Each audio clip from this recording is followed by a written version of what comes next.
years strong. I need a towel really quick. After over 8 years, Hasbro has made hundreds of Star Wars Black Series figures, but there are still a ton of characters that need made. Today, I'm giving you my top 10 most wanted figures to be made in the Black Series, and it starts right now. What's up, everybody? Welcome back to the channel. Welcome back to Nerdzoic. If this is your first time here, welcome, my nerdy friend. My name is Matt, and this is Nerdzoic. It's a channel all about action figures, nostalgia, and whatever other nerdy stuff is on my mind. Today I got Black Series on my mind. Specifically, what figures do I want to see get made over the next couple of years? And now, it's time to let Hasbro know, because we all know that the shadowy Hasbro overlords watch this channel religiously. Quick background here, I'm not going to do anybody from video games / expanded universe, and I'm not going to talk about any archive figures, so no re-releases. This is all brand new figures that we need. Truthfully, there's still a ton of figures that we need, and I could just sit here and name names all day. Literally, I can do it all day. Instead, what I'm going to do is I'm just going to focus on 10 figures that I think we need the most. When I wrote out my top 10, I said to myself, what figures would I need Hasbro to make if they said they were only going to make 10 more Black Series figures? That's how I kind of thought as I did this list. So we're not going to go super deep in the background characters in places like the Cantina or Jabba's Palace. No, we're going to focus on people who moved the story along. A lot of these have been rumored forever, but they're still going to make my list because they haven't been officially announced. Also, I play by my own set of rules, so in the honorable mentions, I threw some 2-packs in there. I do what I want. Even going by that you can't tell the story of Star Wars without this character rule, I know I missed a ton of figures. So tell me who I missed, specifically who you really most want to see down in the comments below. First off, we're going to do honorable mentions, and we're going to only do people who had minimal or no lines. So, in no particular order, Hammerhead, Yakface, Snaggletooth, any of Jabba's Skiff Guards, any of the Jedi from the arena that we haven't got yet, such as 𝐒𝐈𝐒𝐢𝐷, AMIDALA, Mystique, Q-Tip, Beatrix Lestrange, Luminara Wears Undies, and 𝐒𝐶. Alright, now as far as official honorable mentions, first up we have the DROIDEKA, aka the Destroyer Droid. You know, the one that Obi-Wan says, "Master, destroy us!" How have we not gotten that yet? It's such a cool design. Honorable mention number 2, since it's obviously going to happen, it's not in the top 10. Honorable mention number 3, Jack Porkins, because we need some fat guy representation in the line. There's just not enough. Jack Porkins is my hero. I kind of identify as him. And also, if we're going to be making fat guys, just use the same body mold, make me a Rancor keeper. Now it's time for the multi-packs. Honorable mention number 4 is Uncle Owen and Aunt Beru, preferably the episode 4 versions before they're burned to a crisp. Honorable mention number 5 is the Cantina band. Let's get a 4-pack of them. How cool would a 4-pack of them be? Imagine how well that would sell if that was like a Pulse exclusive this year. And honorable mention number 6, Dr. Evazan and Panto Baba, whose names I probably just butchered. Give us a 2-pack of them and make sure Panto Baba's arm comes off. I've always felt kind of bad for those guys. They thought they were just going to go get a drink, maybe get into a little scuffle. One dude leaves without an arm. It's a bad day. Coming in at number 10 is young Anakin Skywalker. How can you tell the story of Star Wars without young Anakin Skywalker? I'm actually really surprised we have not gotten this figure yet. Throw a pit droid in, and that should be good enough, I would think. Maybe a wrench, I don't know, maybe throw some bad acting in so it's included. Is that a laser sword? Jedi can't die. I'm a person and my name's Anakin. Sorry, Jake Lloyd, if you're watching this, I appreciate you.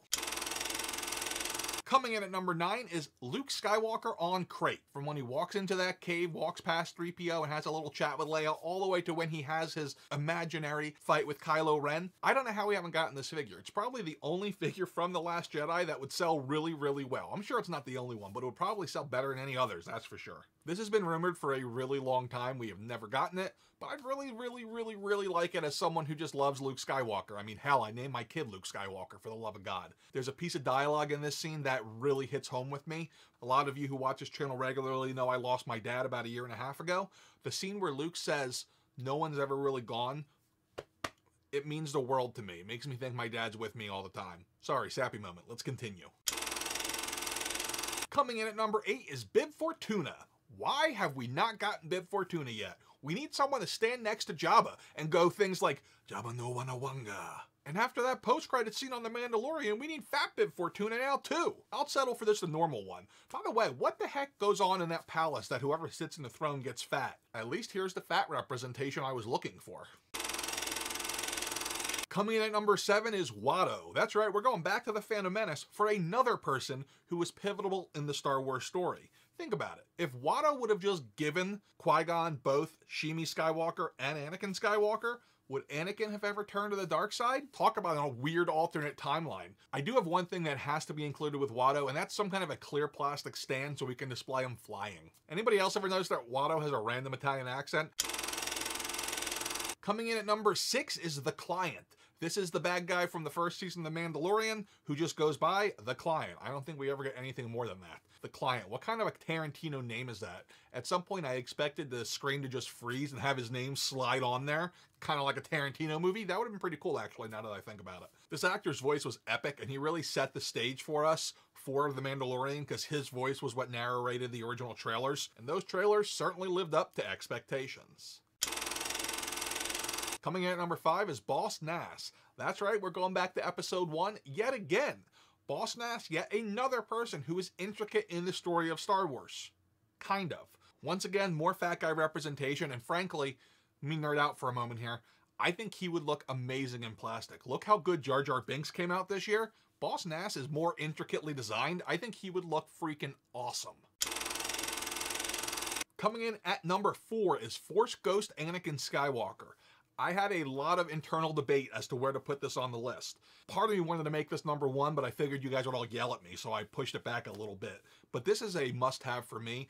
Unfortunately, the way I want it's probably not all that likely. I really need a removable head on this to go with either Hayden Christensen if we're going to make a, updated display, or Sebastian Shaw if we're going to do it like original style, which is my Anakin, by the way. We've already gotten the Force Ghost Yoda. We've already gotten a Force Ghost Obi-Wan. They're lonely. They need Anakin Force Ghost to go with them. How cool would this be? One of my favorite multi-packs I have in my entire collection, oddly enough, is the Return of the Jedi Spirits multi-pack. I could recreate that in 6-inch form. Yes, please.